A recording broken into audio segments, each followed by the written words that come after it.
Halo anak-anak, apa kabar semuanya? Ya, semoga anak-anak tetap dalam keadaan sehat ya. Nah, hari ini kita akan mulai pembelajaran kita ya, melanjutkan pembelajaran tentang energi. Yuk, sebelum belajar kita siapkan semua alat tulis yang kita perlukan selama pembelajaran hari ini ya. Siapkan catatanmu, siapkan pulpenmu ya untuk menulis atau mencatat materi yang akan kita pelajari hari ini ya. Oke, Ibu minta maaf jika suara Ibu mungkin agak terdengar tidak jelas begitu ya, karena Ibu sedang flu. Jadi Ibu usahakan untuk berbicara pelan-pelan supaya anak-anak juga bisa mendengarkan dengan baik. Oke, kita lanjutkan pembelajaran kita ya. Hari ini kita akan belajar tentang energi alternatif ya. Kalau pertemuan sebelumnya kita sudah belajar tentang macam-macam energi ya, sumber energi dan juga perubahan energi ya. Semoga anak-anak sudah paham tuh materi di pertemuan sebelumnya ya. Nah, hari ini kita lanjutkan tentang energi alternatif ya. Apa sih energi alternatif itu? Yuk kita pelajari sama-sama ya anak-anak, perhatikan baik-baik. Nah, sebelum Ibu lanjutkan, Ibu mau ajak anak-anak untuk mereview pembelajaran kita sebelumnya ya, mengingat kembali ya, karena pembelajaran sebelumnya itu sebenarnya masih berhubungan juga ya dengan pembelajaran hari ini tentang energi alternatif. Ya, apakah anak-anak masih ingat ya apa yang dimaksud dengan energi? Ayo, siapa yang masih ingat?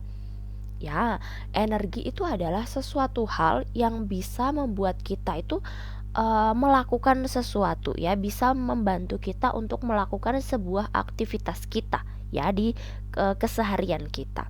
Nah, selanjutnya coba anak-anak sebutkan contoh-contoh perubahan energi yang kamu ketahui ya, yang ada di sekitar kita, yang ada di rumahmu sekarang.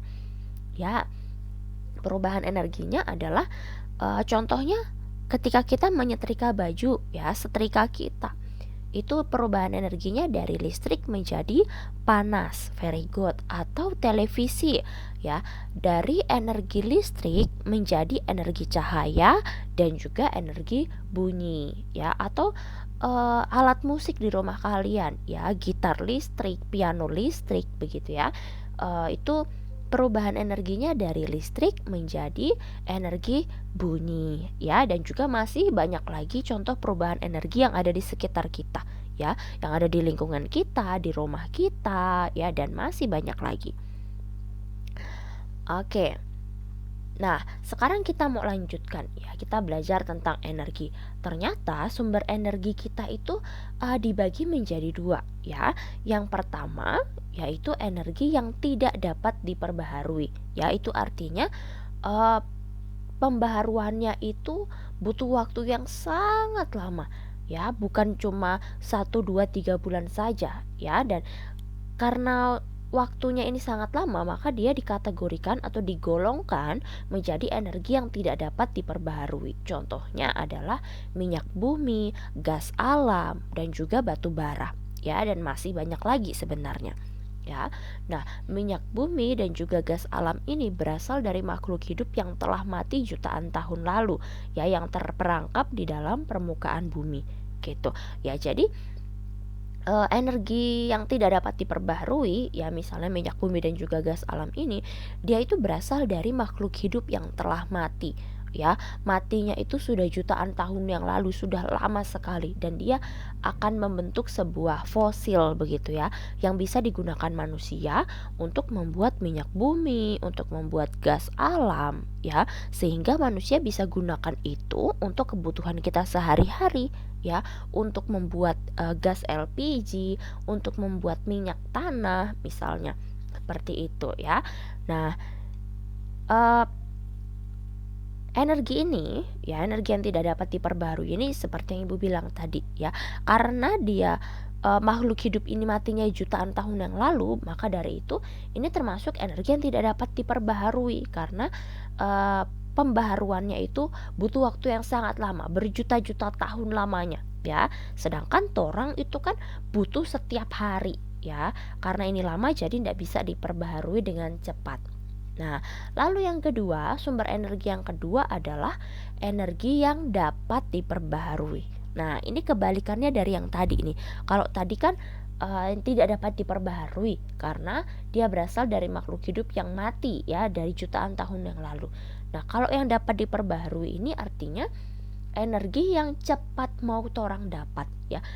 Energi yang mudah sekali untuk didapatkan ya. Contohnya matahari, angin, air ya, dan juga biomasa atau biasa disebut dengan biogas. Nah, biomasa atau biogas ini adalah dia dihasilkan dari makhluk hidup atau bahan organik yang mengandung karbon ya.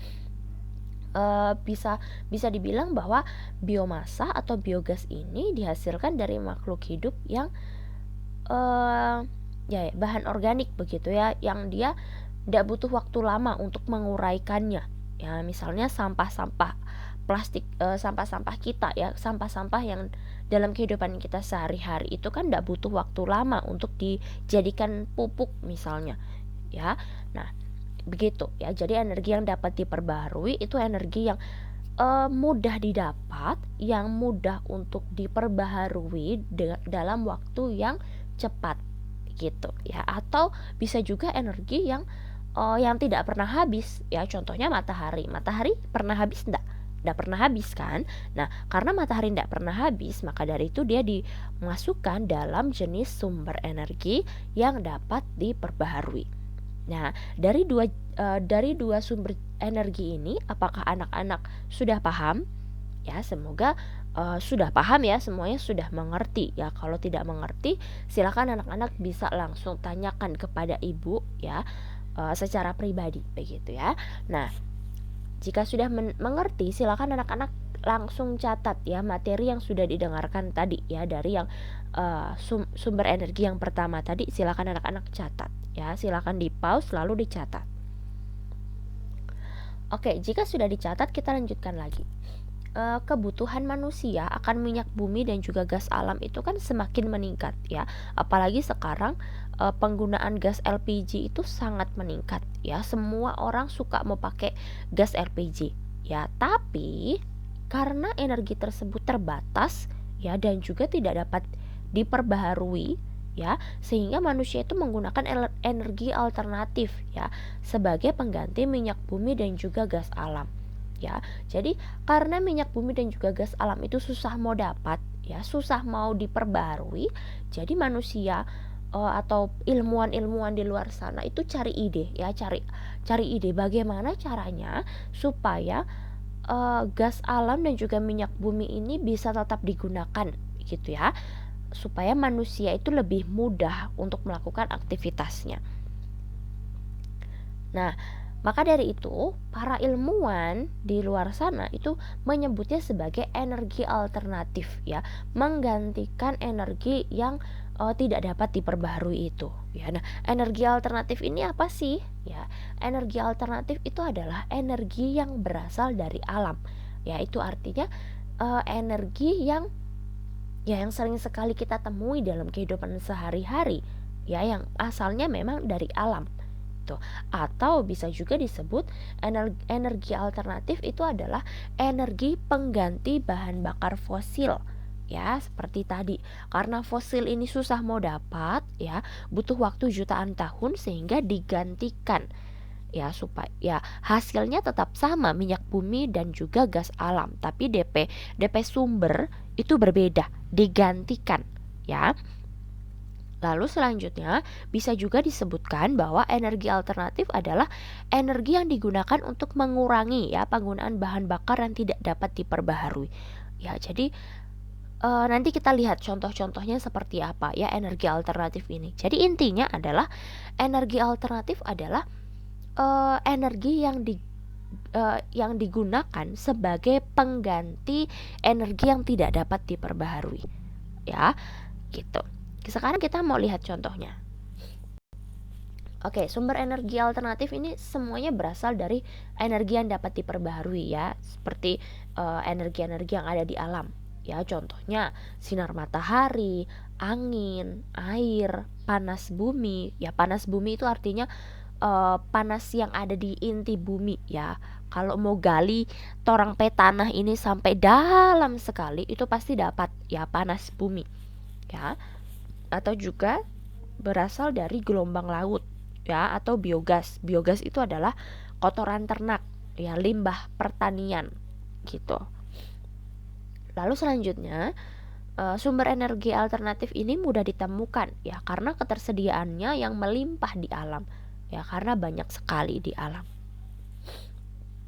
Nah, ternyata meskipun kita menggunakan energi alternatif ya, supaya torang pe fosil atau torang pe energi yang tidak dapat diperbaharui itu tetap awet ya, lalu digantikan dengan energi alternatif, ternyata ada kelebihan dan juga kekurangannya ya. Ada DP untung dan DP rugi ya. Nah, apa itu DP untung dan DP rugi? Orang mau lihat nih sama-sama. Kita mau lihat kolom yang pertama dulu, kelebihan. Ketika kita menggunakan energi alternatif, ternyata lingkungan kita itu menjadi lebih bersih ya, dan tidak tercemari ya. Jadi kalau misalnya kita menggunakan fosil ya, pasti lingkungan kita itu pasti menghasilkan banyak limbah, banyak kotoran-kotoran yang bisa mencemari lingkungan kita begitu ya. Nah, tapi ketika kita menggunakan energi alternatif ya, semuanya itu jadi ramah lingkungan ya, orang lingkungan jadi bersih ya. Lalu selanjutnya, yang kedua, kelebihannya adalah tidak akan habis ya. Kenapa tidak akan habis? Karena semua bahannya itu kan berasal dari alam, dan itu semua dapat digunakan secara terus menerus ya. Mau ada terus itu energi ya, jadinya ndak mau habis-habis ya. Lalu yang ketiga, DP kelebihan adalah berasal dari alam ya. Ya, ini sudah orang tahu sama-sama begitu ya, karena ini dari alam begitu, jadi dapatnya mudah. Lalu yang keempat, yang terakhir, DP kelebihan adalah mengurangi kerusakan lingkungan. Nah, ini berhubungan dengan poin yang pertama ya, karena DP bahan itu ya, poin pertama dan juga poin ketiga begitu ya. Karena DP bahan dari alam, dia mudah diuraikan ya. Jadi torang lingkungan jadi bersih dan akhirnya mengurangi kerusakan lingkungan. Ya, ini Ibu ada salah ketik ya, harusnya lingkungan, bukan lingkungan. Lingkungan. Nah, dari kelebihan ini ternyata ada juga loh kekurangannya. Kekurangannya apa? Dia bergantung pada musim. Ya, kok bisa Bu bergantung kepada musim? Ya, contohnya ketika kita menggunakan PLTA ya, pembangkit listrik. Pembangkit listrik itu kan bisa digunakan banyak sekali ya DP sumber. Ya, misalnya kalau pembangkit listriknya dari air, jumlah airnya meningkat saat musim hujan, namun berkurang saat musim kemarau. Kalau misalnya pada saat musim hujan, pasti PLTA ya, pembangkit listrik tenaga air itu akan lebih cepat begitu ya. Produksi listriknya itu jadi lancar begitu ya. Tapi kalau misalnya waktu musim kemarau, itu kan airnya kan jadi semakin sedikit gitu. Jadi produksi listriknya juga semakin berkurang nih ya. Nah, orang-orang yang bekerja di PLTA pasti akan mencari cara nih supaya air itu tetap ada begitu ya, meskipun dalam musim yang kemarau gitu. Jadi itu DP kekurangan, mesti bergantung pada musim. Nah, lalu yang kedua, membutuhkan biaya yang besar ya. Contohnya apa? Misal pembuatan PLTA ya, pada saat pembuatan PLTA, pembangkit listrik tenaga air ini butuh mesin-mesin yang besar, butuh mesin-mesin yang DP harga pasti mahal-mahal ya, supaya dia tetap bisa menghasilkan listrik yang stabil ya, meskipun dalam kondisi musim hujan atau musim kemarau gitu ya, dia tetap butuh ya mesin-mesin yang besar begitu ya, sehingga listrik yang dihasilkan stabil. Jadi maka dari itu, karena DP mesin butuh yang bagus, butuh yang besar, yang DP kualitas bagus, maka dari itu dia membutuhkan biaya yang sangat besar ya. Atau ketika pembuatan kincir angin ya, itu juga butuh biaya yang sangat besar ya, supaya DP bahannya tidak berkarat, DP bahannya tidak mudah patah dan lain sebagainya. Lalu poin yang ketiga yaitu membutuhkan teknologi yang besar ya, seperti yang ibu sebutkan tadi ya, butuh teknologi yang besar supaya kualitas listriknya atau kualitas sumber energi itu bisa stabil, bisa lancar begitu. Ya. Demikian kelebihan dan juga kekurangan dari energi alternatif. Silakan anak-anak bisa pause video ini lalu dicatat gitu ya, supaya nanti semakin mengerti. Karena sebenarnya anak-anak ya, ketika kita bisa menuliskan materi yang sedang orang pelajari, itu bisa membantu kita untuk mengingat ya. Ibu Devi juga begitu. Ketika belajar bukan hanya mendengarkan saja, tapi sambil dicatat supaya bisa semakin paham ya. Oke, sekarang kita mau lanjutkan lagi. Nah, sekarang kita mau lihat nih contoh pemanfaatan energi alternatif. Yang pertama ya, sinar matahari itu digunakan sebagai pembangkit listrik tenaga surya atau biasa orang singkat dengan PLTS ya. Nah, ini nih panel surya ya. Dia menangkap cahaya matahari ya. Nah, oke, ini adalah gambarnya begitu ya. Dia menangkap sinar matahari ya, radiasi matahari, lalu dia akan ubah menjadi aliran listrik ya, sesuai dengan tahapan-tahapan ini, nomor 2, nomor 3, dan nomor 4 begitu ya. Nanti sinar matahari atau panasnya matahari ini akan diubah menjadi listrik dan akan didistribusikan atau disalurkan ke rumah-rumah warga ya. Tentunya DP kekuatan listrik itu juga disesuaikan dengan kebutuhan rumah-rumah warga begitu. Ya, oke, ini contoh yang pertama panel surya supaya tidak menggunakan bahan fosil ya. Orang-orang ilmuwan di sana menggunakan panel surya ini ya, supaya lebih mudah begitu ya untuk menghasilkan listrik daripada menggunakan fosil. Lalu contoh yang kedua adalah menggunakan gas metana ya dari kotoran hewan ternak, lalu digunakan sebagai bahan bakar. Gas metana ini adalah ya dia gas begitu ya dari kotoran hewan ternak ini ya. Kita lihat contoh kotoran sapi. Orang pikir kan kotoran sapi jijik begitu ya, kotor, bau begitu ya, seperti ya so kotoran begitu ya. Orang berpikir oh itu sudah berguna lagi gitu, tapi ternyata kotoran sapi itu masih berguna gitu ya. Bagaimana gunanya itu untuk apa ya? Nanti kotoran sapi itu akan dikumpulkan lalu dimasukkan ke dalam tangki begitu ya. Nanti dia akan diolah begitu ya, lalu nanti dia akan menghasilkan gas. Nah, gas ini yang disebut dengan gas metana begitu ya. Gas itu akan ditangkap oleh alat-alat yang canggih begitu ya, lalu nanti diubah supaya nanti bisa dijadikan ya yang lainnya begitu ya, dijadikan bahan bakar mungkin begitu ya. Nah, kalau begini kan dia lebih ramah lingkungan ya daripada menggunakan bahan-bahan fosil yang orang mesti tunggu jutaan tahun ya. So keburu apa nanti orang kan kalau butuh jutaan tahun untuk menunggu menghasilkan bahan bakar ya, so lama sekali. Jadi para ilmuwan itu menemukan kotoran sapi ini lalu diubah untuk dijadikan sebagai bahan bakar ya. Oke, selanjutnya panas bumi ya, seperti yang ibu bilang tadi. Panas bumi itu didapat ketika kita mau gali tanah sampai ke dalam sekali, lalu nanti panas bumi itu akan diserap oleh mesin dan akan dijadikan sebagai pembangkit listrik. Contohnya nih, ini adalah pabrik-pabrik yang menghasilkan listrik begitu ya dari panas bumi ya. Nah, alat-alatnya itu, uap-uapnya itu pasti di dalamnya ada alat untuk menggali begitu ya, sehingga bisa masuk ke dalam bumi untuk menangkap panas bumi ya, seperti yang ada di gambar ini ya. Panas bumi akan ditangkap oleh alat tersebut, lalu disalurkan ke turbin dan seterusnya begitu ya, sehingga nanti diubah terus sehingga bisa menghasilkan listrik dan bisa disebarkan atau disalurkan ke rumah-rumah warga gitu. Nah, contoh selanjutnya selain itu adalah arus air sungai ya, dimanfaatkan untuk membangkit listrik tenaga air atau biasa kita sebut dengan PLTA. Ya, nah ini adalah air sungai, irigasi begitu ya. Nah, alat-alat ini yang akan membantu untuk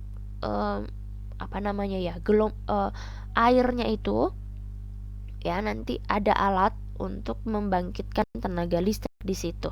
Ya nih, ini air sungainya. Ya pasti kalau air sungai kan pasti dia mengalir begitu ya. Nah, nanti ada alat di sini yang lengkap yang berputar-putar begitu ya. Lalu nanti DP putaran itu menghasilkan membangkitkan tenaga listrik begitu ya. Nanti diubah di generator di sini yang warna kuning ya. Energi gerak menjadi energi listrik ya. Jadi di situ di dalamnya itu ada rupa apa namanya? Kincir angin, kincir air begitu ya. Itu nanti akan diubah menjadi tenaga listrik ya.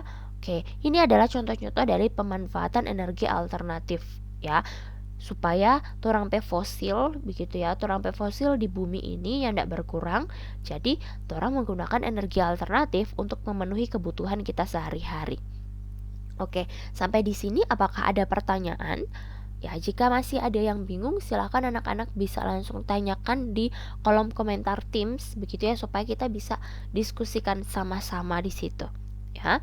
Oke, jika tidak ada pertanyaan, silakan anak-anak coba jawab pertanyaan ini ya secara pribadi saja. Ini tidak perlu dikumpul ya, tidak perlu dikumpul, cukup kalian jawab di dalam hati kalian ya, atau kalian bisa tulis juga supaya lebih paham. Sekali lagi, tidak perlu dikumpul.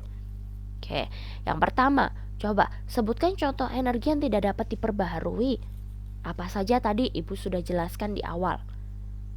Oke, lalu selanjutnya, apa itu energi alternatif? Ya, apa ya pengertiannya dari energi alternatif itu? Tadi Ibu sudah jabarkan dalam bentuk poin-poin. Selanjutnya, coba anak-anak sebutkan kelebihan dan juga kekurangan energi alternatif. Ya, tadi sudah ada di dalam tabelnya. Coba diingat-ingat lagi.